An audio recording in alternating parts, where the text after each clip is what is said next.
Pero, Ma'am Rosenda, nabanggit ho sa akin ni Butchoy na hindi daw ho kayo yung totoo niyang magulang. Paano ho ba kayo nagtagpo?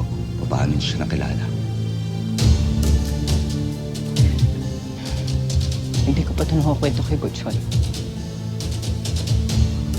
Yun yung isang gabi na nagmamaneho papunta sa activity ng Balay Alaga.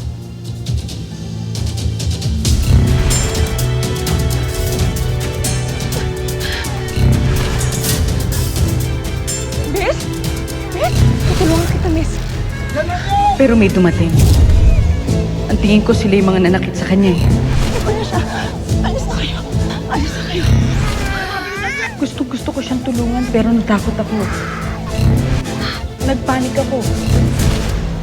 Tumawag ako ng pulis.